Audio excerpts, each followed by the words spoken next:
Welcome to the Razor Blade Candy Dish. I'm Ian Daddy Bones. And this is Spartacus. As always, you're coming to us from www.razorbladecandydish.com. Spartacus, why the dot? Because I will dot your fucking eye. In this episode of the show, we would like to welcome Dano Voodie.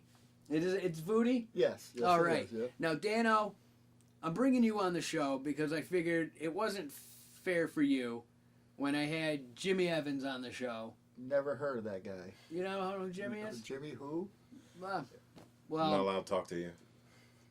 why? Huh? Why are you being so rude today? Hashtag boycott. Hashtag boycott Dano. Oh, but you're talking to hashtag Jimmy touches himself? Well, see, I haven't heard that hashtag yet. Well, you're hearing it now. Hashtag Jimmy touches himself. While eating pizza. All the time, everything. Well, Dano, I wanted to have you on the Razor Blade Candy Dish because, I mean, for a variety of reasons. A, because Jimmy was slanging so much mud in your direction when we had Jimmy on the show that I'm like, I have to have Dano on the show to at least, stick up for himself and, see what exactly is Jimmy's problem with Dano. But at the same time, I've never gotten an actual chance to physically meet you before. No. I mean, I've been aware of you for years. You've been in many bands. I mean, right now you're in Recycled Zombies. Yep. You're in Vape. Yep. And you're also part of Hollow Bodies. Yep. Now, I mean, this is your opportunity and chance. I mean, tell me, how'd you get started in the local scene? How long have you been in the scene? And how did you get to where we are right now with you obviously multitasking with so many different bands? Just wanted to be a musician, because they always got the chicks. So, learn how to play, sort of, and just started playing in all these bands. Now, what do you play? I play bass, and that's about it. Okay, now, I mean, what about the stigma that you always hear about bassists? Like, nobody likes the bassist. The bassists are always lonely. Is there any truth to that? Well, we heard what Jimmy says about him, so... But then again, that's what Jimmy says. I mean, who knows? Who's this Jimmy guy? Jimmy? I don't know, the one that's all painted up, covered in blood, and... Oh, that's the guy that offers the specials behind the dumpsters at every show, 2 for $30. He's talented in certain ways. So he gets the people into the door, or as close to the door as possible. No, he gets the people into him. All right. Yeah. Maybe that's why he eats so much pizza. Yeah, well, we got to stay in shape. I mean, you're burning off carbs. You got to replenish carbs, and Ian, how would you know how many carbs you burn? I don't. I read so much shit on the internet. I did not say that's what he did, but yeah, you're correct. Oh, you are correct. And that's why. Did you not just say? I said he does specials behind the dumpster. Jimmy's got top shelf prices, and I got $5 handies under the bridge. We all have to make our money somehow. But what's up with this beautiful guest we have this with us is today? The Dirty Rat. This guy is into two things, hookers and blow. And he comes to all of our show. He's pretty much my manager. He's the one that sets everything up and gets all the chicks. And he's been with me for about 4 years now. How did you acquire him? I found him in the garbage. That's hence the name, the Dirty Rat. I saved him, and since then he's been everywhere. Now that bag looks like it has a lot of stories. This bag's got signatures, like as well as all you guys will have your name on here from different different people, different bands. I see Steve-O. Yeah, there's probably 100 or more signatures on that bag, and it's actually a vintage bowling ball bag that was also found in the garbage. Nice. And I like how you are telling us all the stuff that you found in the garbage. I'm a garbage man by trade. But trade. Jimmy gives special deals behind the dumpster. I'm kind of putting 2 and 2 together, and I understand how you got this Dirty Rat and bowling ball bag. My claim to, my real job is I drive a garbage truck. I'm not really a rock star. Okay. But yeah, and you find amazing things in the trash. So I just couldn't let him go. Oh, you don't have to tell me that. He's a good dude. I remember one time when I was a kid, there was this housing development behind my mom's house. Like, it was called Foxwood Apartments, and it's one of those like apartment complexes where, you know what I mean? Yeah.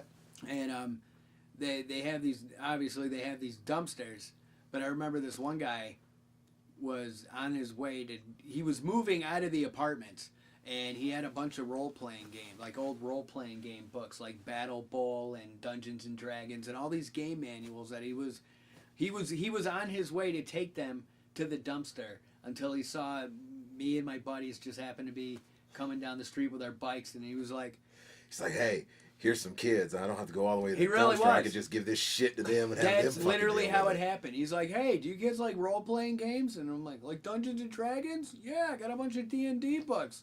I'm giving you could have them if you want them. And I'm like, I could lug that whole box to my parents' house. So I got a box full of like all these D&D manuals and shit. And that would have been thrown in a dumpster that I would not have normally seen. So basically, I kept Dano from getting it. So I mean, I wouldn't have got that. I saved like the odd and unusual. Now it's kind of funny. Like, I mean, when did you get started? Like in the local scene? Because I mean, I'm just thinking like I'm familiar. Like I'm familiar with Hollow Bodies. I'm not too familiar with vape, even though I have heard the name and seen it on flyers within the past, like 5 or 6 years. And I'm even using that time window from when I first found out about Recycled Zombies, back when I first met Fred Spencer, when he was associated in the local wrestling scene. I think Fred was trying to get Recycled Zombies booked for a couple of shows. So, the vape is relatively new. That's like a dirty, grungy rock and roll kind of band. Like Zombies, I started, 7 years ago. Like I say, I left, and then I'm back with them now.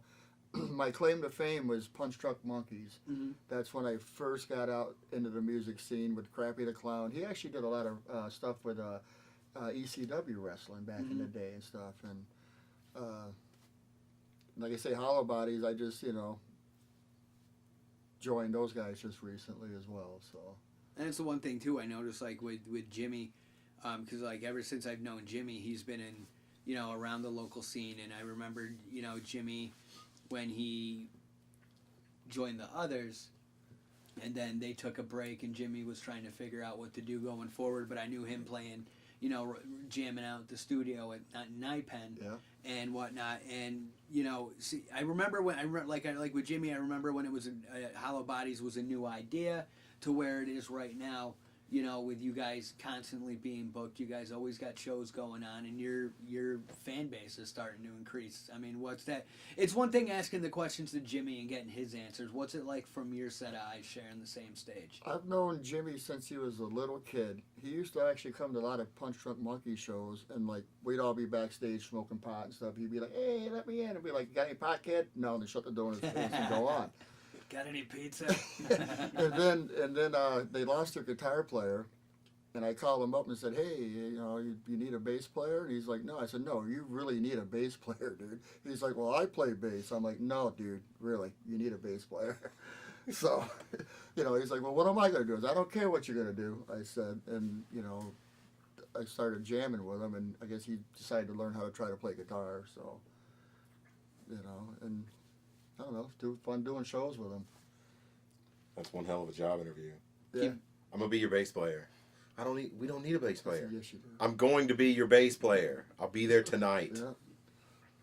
Just saying conversational leverage. Do you have anything you want to ask him? No, I'm before I good. move on You're to doing the very next You good. can one? talk to Okay. me. Screw what that Jimmy Evans guy says. No, and I am. Yeah. Screw that. He touches little kids, so He touches himself more than anything. he touches himself and gives special 2 jobs. For 2 for 30. behind the dome. Ooh, 30. 2 for 30. Ian, I know vape specials like that.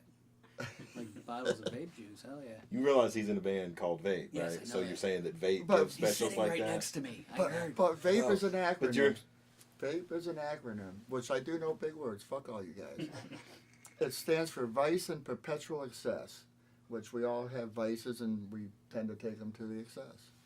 So Very cool. Because a lot of people think vape is like the vaping thing, but it's not. So I didn't come up with the name. Now, being a local musician, especially in the southern tier, over the years, whether it was 5 years ago, 10 years ago, 15 years ago, hell, we're even. Jimmy told you I was old then, huh? Nope, 15 nope. fucking years ago. No, I'm just. He's just being fucking rude. is what No, he's it doing. ain't. No, it ain't being rude. It's basically turning back the clock, because whether you've been in the scene now, 5 years ago, 10, 15, or even 20 years ago, the city's never changed, but the venues have. I mean, there was the New Cheers pub era, where that was the place to go for live shows. Yeah. Then we had the old Touch of Texas, you know what I mean? Yeah. Magic City Music Hall, and then we had the new Magic City Music Hall that's now closed its doors. I mean, what's your thoughts on trying to play?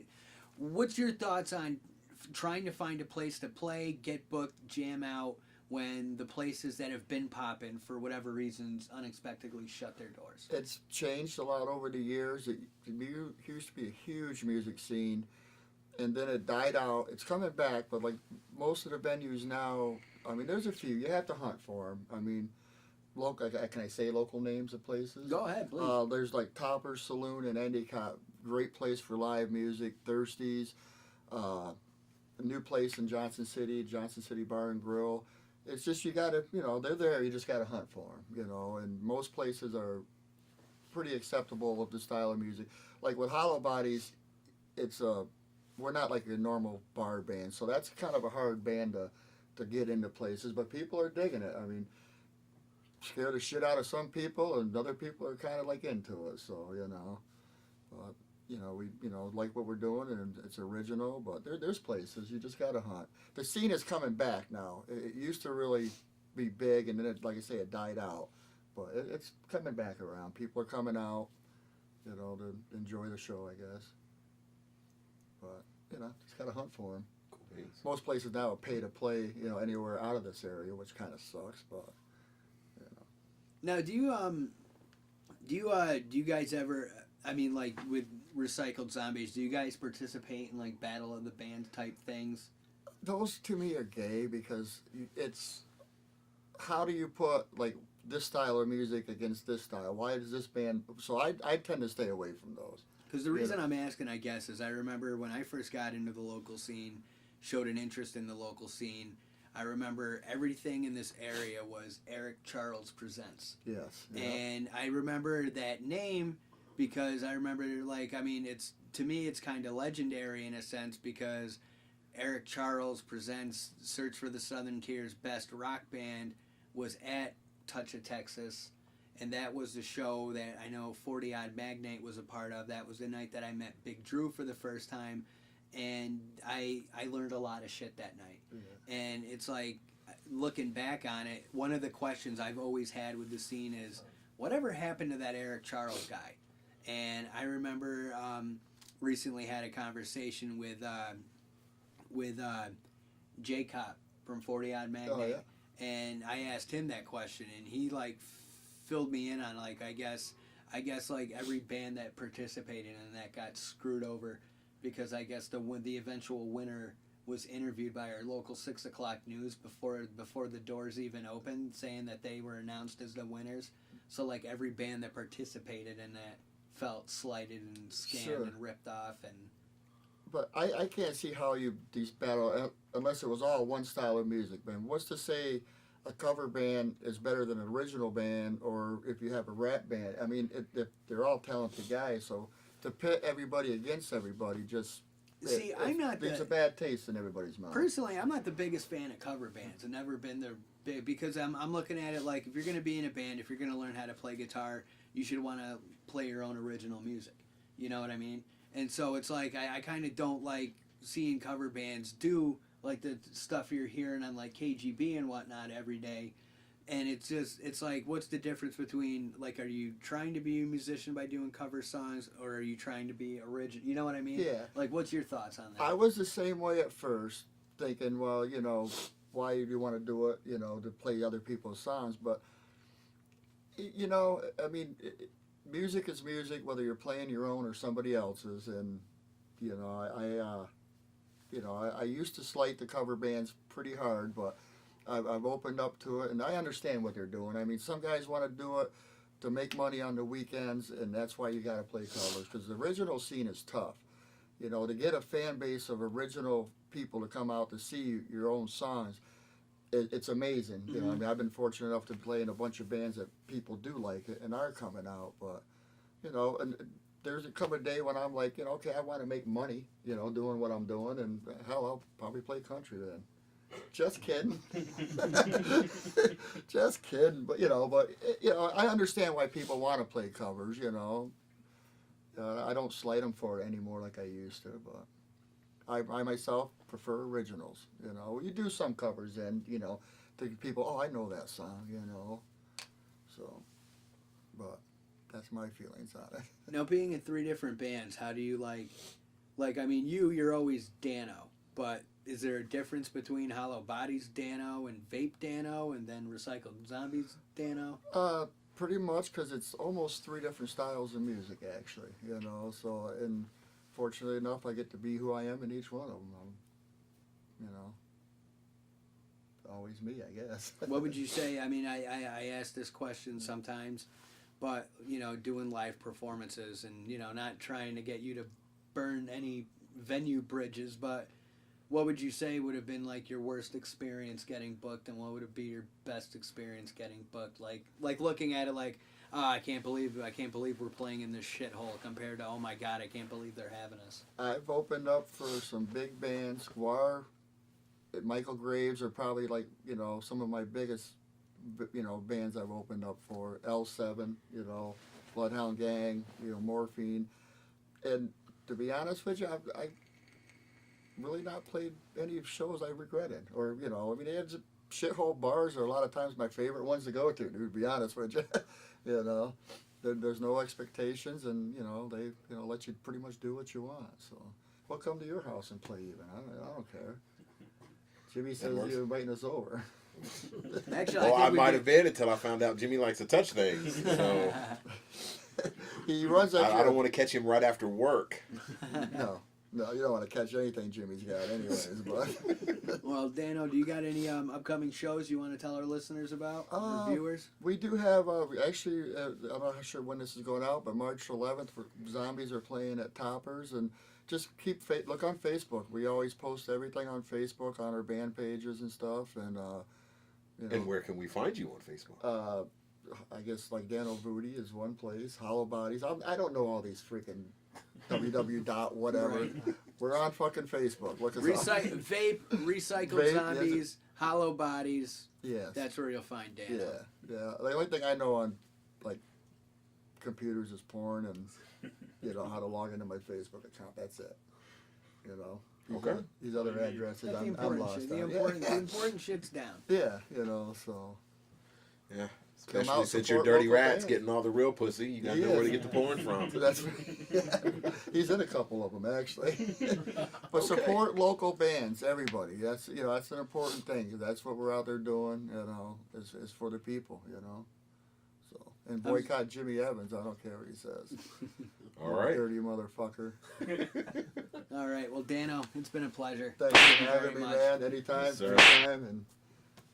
Like I say, keep the faith. Hell yeah. Well, like he said, you can find Dano by searching for Recycled Zombies, Hollow Bodies, and Vape on Facebook, Instagram, and you'll never know. We'll have Dano on again in the future. We may have Jimmy on again in the future. Shit, we may even have them both on in the future. That's what we need to do. Both at the same time. Yeah. All right. And Vape is under Vape. It's not Vape. It's Vice and Perpetual Excess. Or V period, A period, P period, E period. Yes.